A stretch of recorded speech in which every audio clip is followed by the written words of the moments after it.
శుభోదయం. దూరదర్శన్ ప్రభాత వార్తలకు స్వాగతం. నేను అక్రమ్ పాషా. వార్తల్లో ముందుగా ముఖ్యాంశాలు.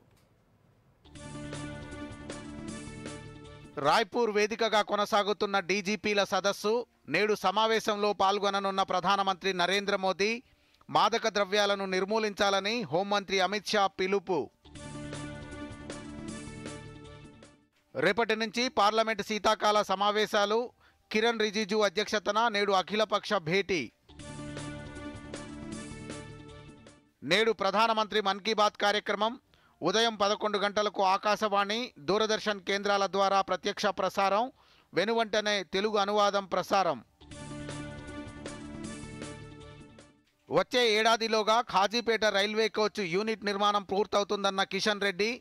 కాకతీయ మెగా టెక్స్టైల్ పార్క్లో కొరియా కంపెనీ భారీ పెట్టుబడులు పెట్టనున్నట్లు వెల్లడి. బంగాళాఖాతంలో కొనసాగుతున్న దిత్వా తుఫాను. ఆంధ్రప్రదేశ్లో పలు జిల్లాలకు రెడ్ అలర్ట్ జారీ. నేడు రాంచీ వేదికగా దక్షిణాఫ్రికాతో భారత్ తొలి వన్డే. రోహిత్ శర్మ, విరాట్ కోహ్లీపై అందరి దృష్టి. వార్తల్లోని వివరాలు. ఛత్తీస్గఢ్లోని రాయ్పూర్ వేదికగా జరుగుతున్న 60వ అఖిల భారత director generals, inspector generals of police సదస్సులో ప్రధానమంత్రి నరేంద్ర మోదీ పాల్గొన్నారు. రాయ్పూర్ ఇండియన్ ఇన్స్టిట్యూట్ ఆఫ్ మేనేజ్మెంట్లో జరుగుతున్న ఈ సదస్సులో ప్రధాని మోదీతో పాటు కేంద్ర హోంమంత్రి అమిత్ షా, జాతీయ భద్రతా సలహాదారు అజిత్ దోవల్, హోంశాఖ సహాయ మంత్రులు, రాష్ట్రాలు, కేంద్రపాలిత ప్రాంతాల డీజీపీలు, కేంద్ర పోలీసు సంస్థల అధిపతులు పాల్గొన్నారు. నేడు జరగనున్న చర్చలకు ప్రధాని మోదీ అధ్యక్షత వహిస్తారు. వికసిత్ భారత్ భద్రతా కోణాలు ఇతివృత్తంతో జరుగుతున్న ఈ సదస్సులో వామపక్ష తీవ్రవాదం, ఉగ్రవాద వ్యతిరేకత, విపత్తు నిర్వహణ, మహిళల భద్రత, పోలీసింగ్లో ఫోరెన్సిక్ సైన్స్, కృత్రిమ మేధ వినియోగం వంటి కీలక భద్రతా అంశాలపై వివరణాత్మక చర్చలు జరుగుతాయి. రేపటి నుంచి ప్రారంభమయ్యే పార్లమెంటు శీతాకాల సమావేశాలకు ముందు కేంద్ర ప్రభుత్వం నేడు న్యూఢిల్లీలో అఖిలపక్ష సమావేశాన్ని ఏర్పాటు చేసింది. పార్లమెంటరీ వ్యవహారాల మంత్రి కిరణ్ రిజిజు పార్లమెంటు ఉభయ సభల రాజకీయ పార్టీల ఫ్లోర్ లీడర్లతో సమావేశమవుతారు. ఈ సమావేశంలో లోక్సభ, రాజ్యసభ సమావేశాలు సజావుగా జరిగేలా ప్రభుత్వం అన్ని రాజకీయ పార్టీల సహకారం కోరనుంది. దీనిపై కిరణ్ రిజిజు మాట్లాడుతూ అఖిలపక్ష సమావేశంలో ప్రభుత్వం అన్ని పార్టీల అభిప్రాయాలను వింటుందని అన్నారు.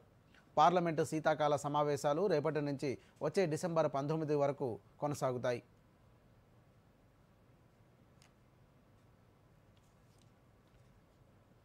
భారతదేశం ప్రస్తుతం అభివృద్ధి పదంలో ముందుకు సాగుతున్న వేగాన్ని పరిశీలిస్తే యువత ఉత్సాహంగా ఉండడం చాలా ముఖ్యమని రక్షణ మంత్రి రాజ్నాథ్ సింగ్ అన్నారు. ఉత్తరాఖండ్లోని ముస్సూరీలోని Lal Bahadur Shastri national academy of అడ్మినిస్ట్రేషన్లో జరిగిన 100వ ఫౌండేషన్ కోర్సు ముగింపు కార్యక్రమంలో రాజ్నాథ్ సింగ్ ప్రసంగించారు. సోషల్ మీడియా వినియోగం సమాజ అభివృద్ధికి దోహదపడాలే తప్ప అది వ్యసనంగా మారకూడదని అన్నారు.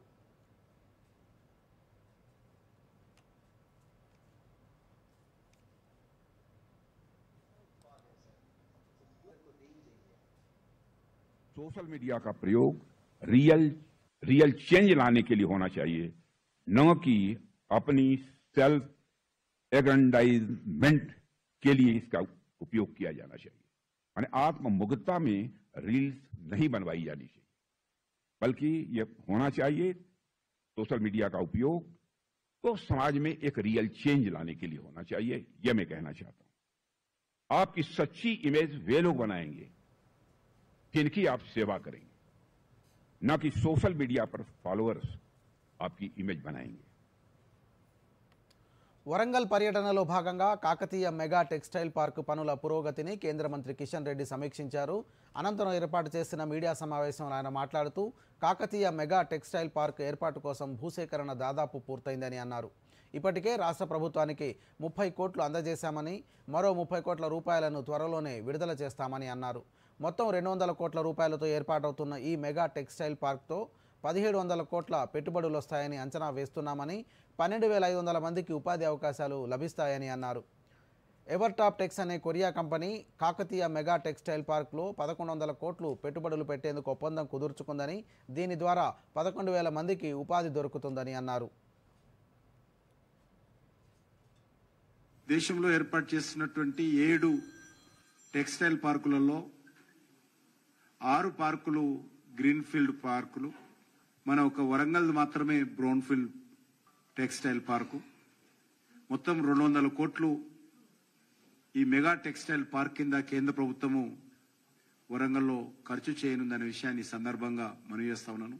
1700 crores ఇన్వెస్ట్మెంట్, 12,500 ఎంప్లాయ్మెంట్ జనరేషన్ అనేటువంటి ఆలోచన వాళ్ళకున్నది. ఎవర్ టాప్ టెక్స్ అనేటువంటి apparel Yangon company, Korea company, అది కూడా 1100 కోట్లతోటి 11,000 మందికి ఉపాధి కల్పించాలనేటువంటి ఒప్పందము ఆ కంపెనీ కూడా చేసుకున్నది. ఇదే కాకుండా గణేష్ ఎకోస్పియర్ లిమిటెడ్ కంపెనీ 1,062 కోట్ల పెట్టుబడితో 900 మందికి ఉపాధి కల్పించేటువంటి లక్ష్యంతో ఈ రకంగా 3 కంపెనీలు ఇప్పటికే గత 2 సంవత్సరాల్లో తెలంగాణ ప్రభుత్వం వ్యవసాయ రంగానికి ఇచ్చిన ప్రాధాన్యత దేశవ్యాప్తంగా ఆదర్శంగా నిలిచిందని రాష్ట్ర వ్యవసాయ శాఖ మంత్రి తుమ్మల నాగేశ్వరరావు అన్నారు. రైతుల సంక్షేమాన్ని అత్యున్నత లక్ష్యంగా పెట్టుకున్న ప్రజాప్రభుత్వం బడ్జెట్లో సింహభాగాన్ని వ్యవసాయ రంగానికి కేటాయించిందని అన్నారు. తెలంగాణ రైజింగ్ పేరుతో డిసెంబర్ 8, 9న జరగనున్న గ్లోబల్ సమ్మిట్లో రాష్ట్ర వ్యవసాయ రంగ ప్రగతి ప్రపంచ స్థాయికి చాటేలా అగ్రి చాప్టర్ నివేదిక ఉండాలని మంత్రి అధికారులను సూచించారు. తెలంగాణ వ్యవసాయం 2047 అగ్రి చాప్టర్ రాష్ట్ర భవిష్యత్తు వ్యవసాయ అభివృద్ధికి దోహదపడేలా ఉండాలని అధికారులకు ఆదేశించారు. భవిష్యత్తులో రాష్ట్రంలో వ్యవసాయ అభివృద్ధికి అవసరమైన వ్యూహాలు, విధానాలు, మౌలిక సదుపాయాల కల్పన వంటివి పలు అంశాలను ఈ నివేదికలో పొందుపరిచారని అన్నారు.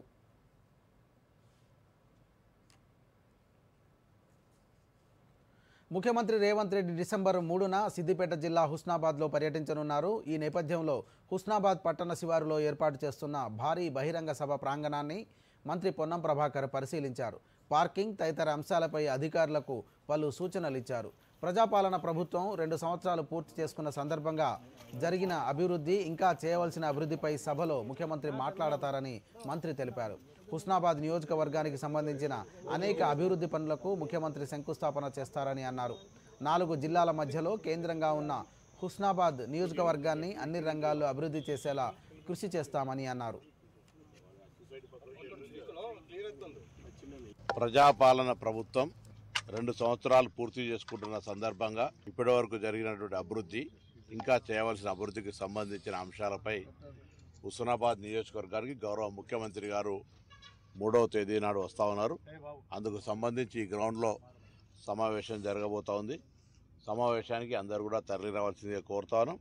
హుస్నాబాద్ నియోజకవర్గ అభివృద్ధికి సంబంధించినటువంటి అనేక ఫౌండేషన్లు, అభివృద్ధి కార్యక్రమాలకు సంబంధించి చేస్తారు. అదేవిధంగా ఇంకా కొన్ని మిగిలిపోయిన సమస్యలకు సంబంధించి కూడా ఈ ప్రాంత ప్రజల ఆకాంక్ష నెరవేర్చే విధంగా ముందుకు పోవడానికి మా ప్రయత్నం చేస్తాం. తప్పకుండా హుస్నాబాద్ నియోజకవర్గం ఇటు 4 జిల్లాల మధ్యలో ఉంది. ఇది అందరికీ అందుబాటులో ఉండేటువంటి కేంద్రంగా విద్య, వైద్యము, పారిశ్రామికరణ, ఉపాధి, ఇరిగేషన్, హెల్త్ అన్ని రకాలుగా అభివృద్ధి చేయాలనే ఆలోచనతోటి ఇంక్లూజివ్ గ్రోత్ అన్ని అంశాలకు సంబంధించి ప్రాధాన్యత ఇస్తూ ప్రధానమంత్రి ప్రతి నెల చివరి ఆదివారం దేశ ప్రజలతో తన మనసులోని భావాలను పంచుకునే మన్ కీ బాత్ కార్యక్రమం నేడు ప్రసారం కానుంది. ఆకాశవాణి, దూరదర్శన్ కేంద్రాల ద్వారా ఈ ఉదయం 11 గంటలకు మన్ కీ బాత్ 128వ ఎడిషన్ ప్రసారం కానుంది. వెనువెంటనే దూరదర్శన్ యాదగిరిలో తెలుగు అనువాదం ప్రసారమవుతుంది. नमस्कार, मन की बात में आप सबका स्वागत है। यहाँ होती है मैं नहीं हम की बात, सामूहिकता की शक्ति के साथ मोदी जी के साथ देश का संवाद और जन जन से सीधा जुड़ाव। साथ आते हैं करोड़ों दिल और होती है देश के छोटे कस्बों गांव में उभरते इनोवेटिव आइडियाज की बात। अपनी सेवा से समाज बदलने में जुटे साइलेंट हीरोज की बात। भाषा और परंपरा, विज्ञान और विरासत की बात। विदेश में भारतीय संस्कृति की बात। अन्नदाता की मेहनत, नारी शक्ति की लगन, खेल का जज्बा, युवाओं की आकांक्षा, भारतीय श्वान से लेकर पेड़ और प्रकृति की बात, योग और आयुर्वेद से आरोग्य की बात, स्वच्छता से लेकर हर घर तिरंगा की बात। आत्मनिर्भर बनते, विकसित होते, विश्व बंधु भारत की बात, मन की बात, जिसमें है एक भाव, नेशन फर्स्ट, जहां हर कहानी बनती है किसी और के लिए हौसला। बात देश की, सबके मन की। मेरे लिए मन की बात ये एक कार्यक्रम नहीं है, मेरे लिए एक आस्था, पूजा, व्रत है। तभी तो रहता है इंतजार आए महीने का आखिरी रविवार, और देश कहे चलो सुने मन की बात, आकाशवाणी और दूरदर्शन के नेटवर्क पर। రాష్ట్రంలో 189 మండలాల్లోని 4236 పంచాయతీలు 37440 వార్డులకు తొలి దశలో నిర్వహించే ఎన్నికలకు సంబంధించి నామినేషన్ల స్వీకరణ పర్వం ముగిసింది. నిన్నటితో గడువు ముగియడంతో నామినేషన్ల ప్రక్రియ రాత్రి వరకు కొనసాగింది. నిన్న ఒక్కరోజే సర్పంచ్ స్థానాలకు 20,000కు పైగా, వార్డు సభ్యుల స్థానాలకు 50,000కు పైగా నామినేషన్లు దాఖలైనట్లు సమాచారం. నేడు అధికారులు వివరాలు వెల్లడించనున్నారు. నామినేషన్ల ఉపసంహరణకు 3వ తేదీ తుది గడువు కాగా, పోటీలో మిగిలిన అభ్యర్థుల పేర్లతో కూడిన జాబితాను అదే రోజు వెల్లడిస్తారు. తొలి దశ పోలింగ్ డిసెంబర్ 11న నిర్వహిస్తారు. అదే రోజు ఓట్లు లెక్కించి ఫలితాలు ప్రకటిస్తారు. ఇక మరోవైపు డిసెంబర్ 14న జరిగే రెండో విడత ఎన్నికలకు నేటి నుంచి నామినేషన్లను స్వీకరిస్తారు. రెండో విడతలో 193 మండలాల్లోని 4333 గ్రామ పంచాయతీలు, 38,350 వార్డులకు ఎన్నికలు జరగనున్నాయి. తెలంగాణ గ్రామ పంచాయతీ ఎన్నికల్లో యూత్ కాంగ్రెస్ నేతలు పెద్ద ఎత్తున పోటీ చేయాలని టీపీసీసీ చీఫ్ మహేష్ కుమార్ గౌడ్ పిలుపునిచ్చారు. గాంధీభవన్లో రాష్ట్ర యువజన కాంగ్రెస్ అధ్యక్షులు శివచరణ్ రెడ్డి అధ్యక్షతన జరిగిన యువజన కాంగ్రెస్ కార్యవర్గ సమావేశానికి మహేష్ కుమార్ గౌడ్ ముఖ్య అతిథిగా హాజరయ్యారు. ఈ సందర్భంగా ఆయన మాట్లాడుతూ గ్రామాల్లో పనిచేస్తేనే గుర్తింపు దక్కుతుందని, ప్రజల నాడి తెలుస్తుందని అన్నారు. అందుకే సర్పంచ్ ఎన్నికలతో పాటు రాబోయే రోజుల్లో జరగనున్న ఎంపీపీ, జెడ్పీటీసీ ఎన్నికల్లోనూ యూత్ కాంగ్రెస్ నాయకులు పోటీ చేయాలని ఆయన సూచించారు.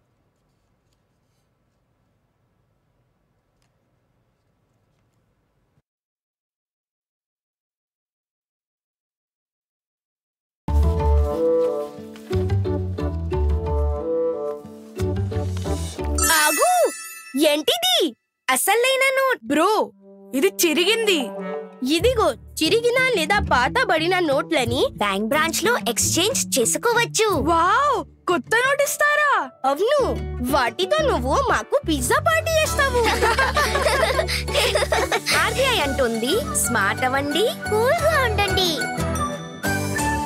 మీ ప్రాపర్టీ అన్వేషణకు ఫుల్ స్టాప్ పెట్టండి. మీ కలలు నిజం చేసే ఫ్లాట్స్, విల్లాస్, ప్లాట్స్ ఇంకా ఎన్నో ప్రాపర్టీస్ కోసం SBI home loans mega property షోను డిసెంబర్ 19, 20, 21న హైటెక్స్ హైదరాబాద్ లో సందర్శించండి. ప్రవేశం ఉచితం. SBI, the banker to every Indian.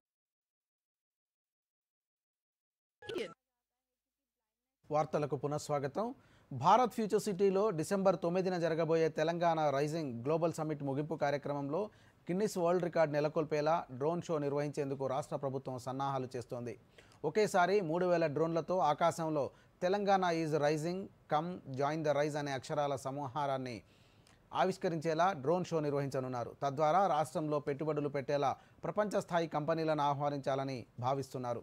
ఇప్పటివరకు డ్రోన్లతో ఆకాశంలో అత్యంత పొడవైన వ్యాఖ్యాన్ని ప్రదర్శించిన record United Arab Emirates Abu Dhabi పేరిట ఉంది. 2025 నూతన సంవత్సర వేడుకల సందర్భంగా 2131 డ్రోన్లతో హ్యాపీ న్యూ ఇయర్ అనే వ్యాఖ్యాన్ని ప్రదర్శించి రికార్డు సాధించారు.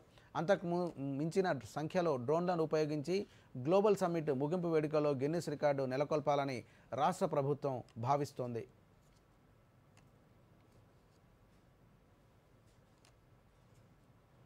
రాష్ట్రంలో విద్యుత్ రంగంలోనూ పెట్టుబడులు పెరగాల్సిన అవసరం ఉందని ఉప ముఖ్యమంత్రి మల్లు భట్టి విక్రమార్క తెలిపారు. తెలంగాణ భవిష్యత్ విద్యుత్ అవసరాలు తీర్చేలా రాష్ట్ర విద్యుత్ ప్రణాళికలు రూపొందించామని అన్నారు. రాష్ట్రంలో విద్యుత్ పరిస్థితి, భవిష్యత్ అవసరాలపై ఏర్పాటు చేసిన మీడియా సమావేశంలో విద్యుత్ డిమాండ్ సన్నద్ధతపై Bhatti Vikramarka power point presentation ఇచ్చారు. దీనిపై మరిన్ని వివరాలు. తెలంగాణ రాష్ట్ర ఉప ముఖ్యమంత్రి భట్టి విక్రమార్క రాష్ట్ర విద్యుత్ రంగ భవిష్యత్తుపై లోతైన విశ్లేషణను ప్రభుత్వానికి సమర్పించారు. ప్రజాభవన్లో ఏర్పాటు చేసిన మీడియా సమావేశంలో భవిష్యత్తులో రాష్ట్ర విద్యుత్ అవసరాలను దృష్టిలో ఉంచుకుని రూపొందించిన ప్రణాళికలపై Bhatti Vikramarka power point presentation ఇచ్చారు. ఇందులో రాష్ట్రం ఎదుర్కోబోయే విద్యుత్ అవసరాలు, గ్రీన్ ఎనర్జీలో గడిచిన 10 ఏళ్ల వైఫల్యాన్ని వివరించారు. రాష్ట్రంలో విద్యుత్ డిమాండ్ 10 ఏళ్లుగా విపరీతంగా పెరుగుతోందని, ప్రస్తుత అంచనా ప్రకారం 2047 నాటికి రాష్ట్రానికి సుమారు 39,000 మెగావాట్ల విద్యుత్ అవసరం ఉంటుందన్నారు. రాబోయే కొద్ది సంవత్సరాల్లో విద్యుత్ సరఫరాలో లోటు ఏర్పడే ప్రమాదం ఉందని ఆందోళన వ్యక్తం చేశారు. తాజా లెక్కల ప్రకారం 2027-28 వరకు థర్మల్ పవర్ సరఫరాలో పెద్దగా ఇబ్బంది లేకపోయినా 2029-30 నాటికి రాష్ట్రం సుమారు 1000 మెగావాట్ల విద్యుత్ లోటులోకి వెళ్లే అవకాశం ఉందన్నారు. అందుకే భవిష్యత్తులో ఇబ్బందులు నివారించడానికి తక్షణమే విద్యుత్ ఉత్పత్తిని పెంచాలని ఆయన ప్రభుత్వానికి సూచించారు. 2047 నాటికి రాష్ట్రాన్ని 3 ట్రిలియన్ ఎకానమీగా తీర్చిదిద్దాలనే లక్ష్యంతో ప్రభుత్వం ముందుకెళ్తోందని, అందుకోసం విద్యుత్ రంగంలోనూ పెట్టుబడులు పెరగాల్సిన అవసరం ఉందన్నారు.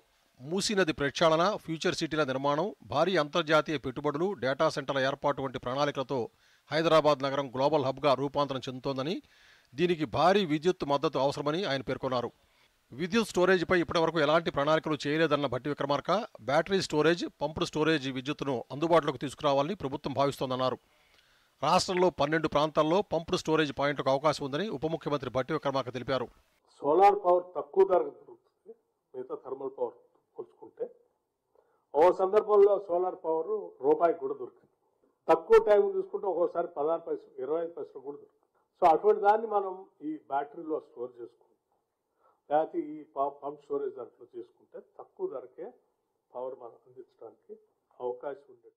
తెలంగాణ రాష్ట్రం వినియోగించే విద్యుత్తులో కనీసం 50% గ్రీన్ ఎనర్జీని వినియోగించాలని రాష్ట్ర ప్రభుత్వం లక్ష్యంగా పెట్టుకుందని భట్టి విక్రమార్క తెలిపారు. గత 10 ఏళ్లుగా గ్రీన్ ఎనర్జీ స్టోరేజ్ వ్యవస్థపై దృష్టి సారించకపోవడం పెద్ద లోపమని విమర్శించారు. కాంగ్రెస్ ప్రభుత్వం అధికారంలోకి వచ్చిన తర్వాతే నివేదికలు తెప్పించుకుని అధ్యయనం చేశామని, గ్రీన్ ఎనర్జీ స్టోరేజ్కి అనుకూలమైన తెలంగాణలో ఈ అవకాశాన్ని సద్వినియోగం చేసుకునేందుకు త్వరలోనే సమగ్ర ప్రణాళికను అమలు చేయనున్నట్లు డిప్యూటీ సీఎం భట్టి విక్రమార్క స్పష్టం చేశారు. ఈ గవర్నమెంట్ వచ్చిన తర్వాత అసలు స్టేట్లో ఎక్కడెక్కడ ఏ సైట్స్ అవకాశాలు ఉన్నాయో ఒక స్టడీ చేసి ఒక రిపోర్ట్ ఇవ్వని చెప్పి ప్రపంచంలో ప్రసిద్ధిగాంచినటువంటి కొన్ని కంపెనీస్ లైక్ డెలైట్ లాంటి వాళ్ళది, ఇంకోటి ప్రైస్ టాటా వాళ్ళకి ఇచ్చే స్టడీ చేసి ఒక రిపోర్ట్ ఇవ్వని ఇచ్చారు. మొత్తం వాళ్ళు 10 నుంచి 12 సైట్లు most eligible for pump storage లాంటి వాటికి మంచి చేసుకోవడానికి తెలంగాణ అవసరం ఉందని చెప్పి స్టడీ చేసి వాళ్ళు రిపోర్ట్.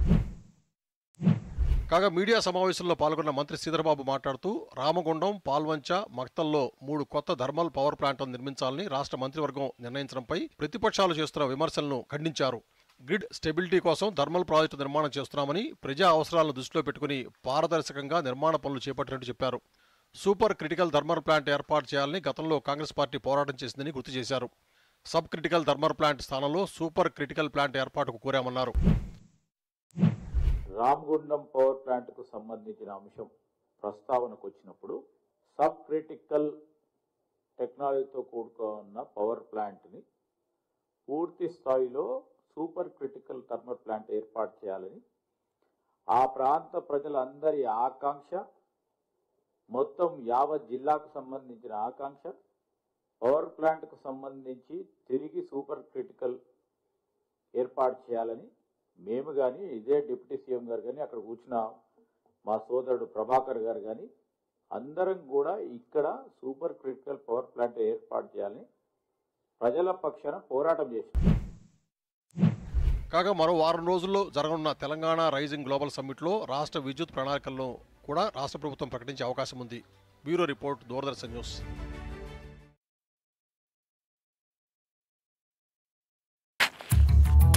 ముద్దు కొత్త కర్గల చికెన్ అవకాశమా? వావ్, నాన్నకి సర్ప్రైజ్ ఇస్తాను. కొన్ని డీటెయిల్స్ కదా నింపాల్సింది. ఆగు ముద్దు. ఏంటి? ఇలాంటి పాపప్స్ పట్ల అప్రమత్తంగా ఉండాలి. స్కామర్స్ పర్సనల్ డీటెయిల్స్ తో మోసం చేయవచ్చు. ఓ, నీకు అర్థమైంది కదా? రిలాక్స్. కానీ కార్గిల చికెన్ ఉంటే నాన్న హోంవర్క్ చేయమని వారు కాదు. ఆర్బీఐ అంటుంది స్మార్ట్ అవ్వండి, కూల్ గా ఉండండి. This is no ordinary sky. This is where legends are born. Space transition. In the vast expanse above, the Indian Air Force reigns. Unseen, unstoppable, unmatched. Air Force to be a cut above.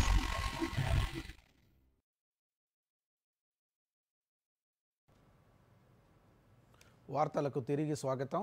సేవారంగంలో మహిళల పాత్ర కీలకమని పలువురు వక్తలు పేర్కొన్నారు. హైదరాబాద్ బంజారా భవన్లో లయనీస్ services organisation ఆధ్వర్యంలో స్వతంత్ర ఉద్యమంలో మహిళల పాత్ర అన్న అంశాలపై సదస్సు జరిగింది. ఈ సదస్సులో పలువురికి సన్మానం చేశారు. లయనీస్ సేవలను దేశవ్యాప్తంగా అందిస్తున్న పలువురిని సత్కరించారు. ఇక ఈ సందర్భంగా పురస్కార గ్రహీత సింధు మెహతా మాట్లాడుతూ తమ సంస్థ సేవలందిస్తుందని అన్నారు. నిరుపేదలు అలాగే మహిళలకు సేవ చేస్తున్నామని అన్నారు. అలాగే మహిళలు ఆర్థికంగా ఎదిగేలా ఉపాధి అవకాశాలు కల్పిస్తున్నామని పేర్కొన్నారు. మరో స్వచ్ఛంద సంస్థ ప్రతినిధి చంద్ర అరోరా మాట్లాడుతూ మహిళలకి అవకాశాలు కల్పించడం ద్వారా వారు ఆర్థికంగా అభ్యున్నతి సాధించేలా పలు కార్యక్రమాలు చేపట్టామని అన్నారు.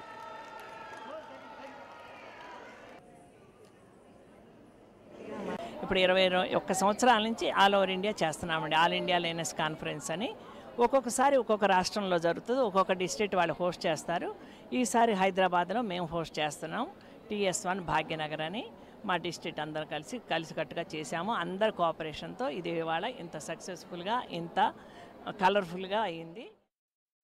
इस साल मेरा बहुत अच्छा गया है एज AILC प्रेसिडेंट और मैं बताना चाहूँगी कि हमारे AILC ऑर्गेनाइजेशन में 3 मल्टीपल डिस्ट्रिक्ट्स हैं और 21 डिस्ट्रिक्ट्स हैं और मेंबर्स तो मैं कह सकती हूँ कि 6-7 हज़ार से ऊपर है. हमारे पूरे इंडिया में फैले हुए हैं मेंबर्स और बहुत अच्छा लगता है. वो लोग फेलोशिप मीटिंग्स करते हैं, एक्टिविटी मीटिंग्स करते हैं. इतने करोड़ों में इस साल तो करोड़ों में एक्टिविटीज़ हो चुकी है और हमें मज़ा भी आता है. ములుగు జిల్లా కేంద్రంలోని ప్రభుత్వ జూనియర్ కళాశాలలో వయోవృద్ధులకు దివ్యాంగులకు క్రీడా పోటీలు నిర్వహించారు. డిసెంబర్ 3న అంతర్జాతీయ వికలాంగుల దినోత్సవాన్ని పురస్కరించుకొని దివ్యాంగులు వయోవృద్ధుల శాఖ జిల్లా స్థాయి క్రీడోత్సవాలు నిర్వహించారు. ఈ కార్యక్రమంలో జిల్లా సంక్షేమాధికారి తులా రవి, DRDO శ్రీనివాస్ పాల్గొన్నారు. ఇక ఈ సందర్భంగా జిల్లా సంక్షేమాధికారి రవి మాట్లాడుతూ డిసెంబర్ 3న నిర్వహించనున్న ప్రపంచ వికలాంగుల దినోత్సవం కార్యక్రమంలో భాగంగా కేంద్ర రాష్ట్ర ప్రభుత్వాల ఆధ్వర్యంలో దివ్యాంగులకు క్రీడా ఉత్సవాలు నిర్వహిస్తున్నామని తెలిపారు. ఇక్కడ గెలుపొందిన క్రీడాకారులను రాష్ట్ర స్థాయికి ఎంపిక చేయనున్నట్లు తెలిపారు. ఇక ఇలాంటి క్రీడలు తమకు మానసిక ఉల్లాసాన్ని కల్పిస్తాయని దివ్యాంగులు ఆనందం వ్యక్తం చేస్తున్నారు. దివ్యాంగులందరూ సంఘాల నుంచి లబ్ధి పొందాలని, వాళ్ళు సక్రమంగా రెగ్యులర్ సంఘాలతో సమానంగా వీళ్ళు కూడా లోన్స్ తీసుకొని వివిధ రకాల ఆదాయాభివృద్ధి కార్యక్రమాలు చేసుకొని వాటి ద్వారా వాళ్ళ ఆదాయం పెంపొందించుకోవడానికి మా వైపు నుంచి సంఘాలను రెగ్యులర్ చేయడానికి ప్రస్తుతానికి ఫోకస్డ్గా పనిచేస్తున్నామండి. ఎందుకంటే దివ్యాంగులు ఉన్న మనిషి ఇంట్లో అదో రకపు పేదరికం ఉంటుంది. కాబట్టి మా సర్పు సంస్థ పేద కుటుంబాలతో వాళ్ళకు అవసరమైన సహకారాలు అందించడానికి సెంట్రల్ గవర్నమెంట్, స్టేట్ గవర్నమెంట్ కలిసి మమ్మల్ని మారుమూలకు ఎక్కడో కూర్చుంటే ఏదో వృత్తి విద్య ఏదో పనిచేస్తూ ఖాళీగా నిరుద్యోగంగా ఉన్నటువంటి మమ్మల్ని మేల్కొల్పి మరి మమ్మల్ని తీసుకురావడం జరిగింది. మమ్మల్ని అందరినీ సమైక్యంగా ఒక స్థలానికి మరియు జిల్లా హెడ్ క్వార్టర్కి తీసుకొచ్చి మరి మమ్మల్ని ఉత్తేజవంతులుగా చేస్తూ మాకు ఉండేబడేటువంటి వైకల్యానికి సోమరులం కాకుండా, మేము బాధపడకుండా, ఏదో విధంగా మేము మానసికంగా కుంగిపోకుండా మరి మా మానసిక ఉల్లాసానికి ఈ యొక్క క్రీడలు క్రిస్మస్ పండుగకు ముందు క్రైస్తవ సమాజం ప్రత్యేక కార్యక్రమాల్లో నిమగ్నమైంది. ఇందులో భాగంగా హైదరాబాద్ రవీంద్ర భారతి వేదికగా కరోల్స్ ఫర్ ది ఫెస్టివల్ పేరుతో చోరిస్టర్స్ కన్సర్ట్ నిర్వహించారు. ఇందులో భాగంగా నిర్వహించిన ప్రత్యేక సంగీత కార్యక్రమాలు ఆహుతులను ఆకట్టుకున్నాయి.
మెట్రో ప్రయాణికుల కోసం హైదరాబాద్ మెట్రో రైలు సంస్థ మరో సదుపాయాన్ని అందుబాటులోకి తెచ్చింది.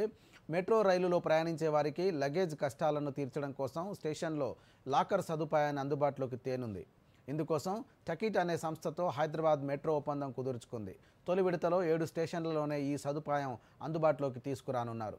హెల్మెట్లు, బ్యాగ్లు, ఇతర షాపింగ్ సంచులు వంటివి ఇక నుంచి స్టేషన్లో డిపాజిట్ చేసి హ్యాండ్ ఫ్రీగా జర్నీ చేయొచ్చు. మెట్రో స్టేషన్లలో స్మార్ట్ లాకర్ల వాడకం చాలా సులభంగా ఉంటుందని టకిట్ సంస్థ నిర్వాహకులు తెలిపారు. ఇప్పటికే ఉప్పల్ మెట్రో స్టేషన్లో ఈ సేవలు అందుబాటులోకి వచ్చినట్లు L&T metro MD CEO KVB Reddy తెలిపారు. Miyapur, Ameerpet, Panjagutta, LB Nagar, Uppal, parade grounds, hitech city metro స్టేషన్లలో త్వరలోనే స్మార్ట్ లాకర్ సేవలను అందుబాటులోకి తెస్తామని అన్నారు.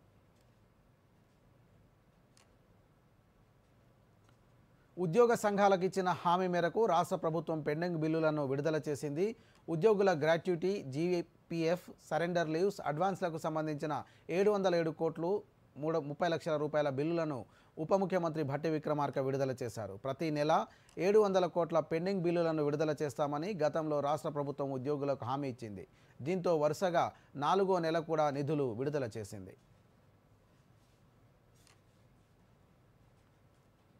వాట్సాప్, టెలిగ్రామ్, సిగ్నల్, అరైటై వంటి కమ్యూనికేషన్ యాప్స్కు కేంద్ర ప్రభుత్వం కీలక ఆదేశాలు జారీ చేసింది.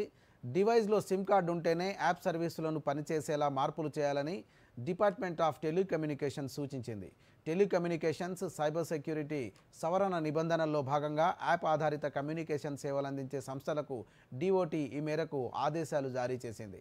ఆయా సంస్థలు తమ సేవలు తదుపరి 90 రోజుల పాటు సిమ్ కార్డుతో అనుసంధానమయ్యేలా చూసుకోవాలని, ఒకవేళ యూజర్ వెబ్ బ్రౌజర్లో ఈ సేవలు ఉపయోగిస్తే సదరు ప్లాట్ఫామ్ ప్రతి 6 గంటలకు లాగౌట్ అయ్యేలా చూడాలని పేర్కొంది. మళ్ళీ సేవలు పొందాలంటే QR కోడ్ ద్వారా లాగిన్ అవ్వాల్సి ఉంటుందని, కమ్యూనికేషన్స్ యాప్స్ దుర్వినియోగం కాకుండా నిత్యం సిమ్ కార్డుతో అనుసంధానమయ్యేలా చూడడం కోసమే ఈ నిర్ణయం తీసుకున్నట్లు DOT తెలిపింది. ఎయిర్ బస్ విమానాల్లో ఏర్పడిన సాంకేతిక సమస్య వల్ల భారత్ సహా ప్రపంచవ్యాప్తంగా పలు ఎయిర్ బస్ విమానాల రాకపోకలకు తీవ్ర అంతరాయం ఏర్పడింది. A320 మోడల్ విమానాల్లో సోలార్ రేడియేషన్ కారణంగా సాంకేతిక సమస్య తలెత్తినట్లు ఎయిర్ బస్ వెల్లడించింది. ఈ రేడియేషన్ కారణంగా విమానాల నియంత్రణకు సంబంధించిన సాఫ్ట్వేర్లో మార్పులు చేయాలని సూచించినట్లు అన్ని విమాన సర్వీసులకు సమాచారం అందించింది. ఈ పరిణామాల నేపథ్యంలో A320 విమానాల రాకపోకలపై తీవ్ర ప్రభావం పడింది.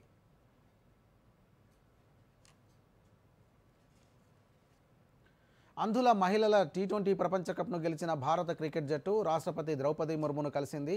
రాష్ట్రపతి భవన్లో జరిగిన ఈ సమావేశంలో జట్టు సభ్యులు, కోచ్, అధికారులు పాల్గొన్నారు.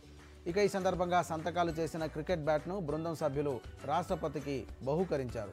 రాష్ట్రపతి మాట్లాడుతూ ప్రపంచ కప్ గెలిచినందుకు వారికి అభినందనలు తెలియజేశారు. వారి విజయం ఎంతో మందికి స్ఫూర్తిదాయకమని కొనియాడారు.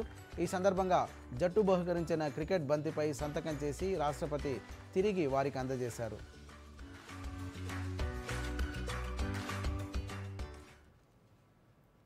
దూరదర్శన్ యాదగిరి హైదరాబాద్ ప్రాంతీయ వార్తా విభాగంలో క్యాజువల్ పద్ధతిన పనిచేసేందుకు ప్రసార భారతి నోటిఫికేషన్ జారీ చేసింది. Assistant news editor Telugu, Urdu, copy editor Telugu, Urdu, assistant website editor Telugu, Urdu, video editor Telugu, Urdu, broadcast assistant మరియు news reader, anchor Telugu, Urdu కేటగిరీలలో అసైన్మెంట్ ప్రాతిపదికన పనిచేసేందుకు ఆసక్తి ఉన్నవారు దరఖాస్తు చేసుకోవచ్చు. నోటిఫికేషన్ పూర్తి వివరాలకు ప్రసార భారతి వెబ్సైట్ను సందర్శించవచ్చు. దరఖాస్తు చేసుకోవడానికి ఆఖరి తేదీ 15 డిసెంబర్ 2025.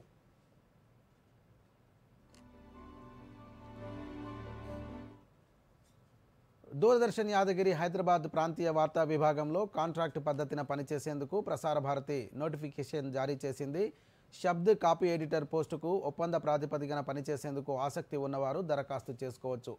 నోటిఫికేషన్ పూర్తి వివరాలకు ప్రసార భారతి వెబ్సైట్ సందర్శించవచ్చు. నోటిఫికేషన్ జారీ చేసిన తేదీ నుంచి 15 రోజుల్లోపు దరఖాస్తు చేసుకోవచ్చు అని ప్రసార భారతి తెలిపింది.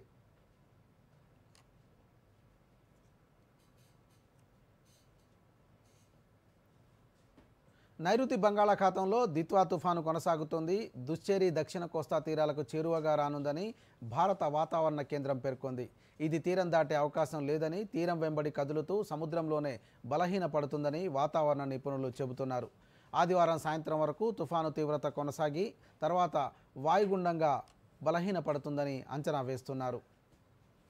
ఈ తుఫాను ప్రభావంతో ఆంధ్రప్రదేశ్లో విస్తృతంగా వర్షాలు కురుస్తాయని వాతావరణ కేంద్రం తెలిపింది. పొట్టి శ్రీరాములు, నెల్లూరు, చిత్తూరు, తిరుపతి జిల్లాలో భారీ నుంచి అతి భారీ వర్షాలు కురిసే అవకాశం ఉందని పేర్కొంది. దీంతో అప్రమత్తమైన యంత్రాంగం తగిన చర్యలు తీసుకుంది. సముద్రం అలజడిగా మారిన నేపథ్యంలో రేపటి వరకు మత్స్యకారులు వేటకు వెళ్లరాదని విశాఖలోని తుఫాను హెచ్చరికల కేంద్రం అధికారులు సూచించారు.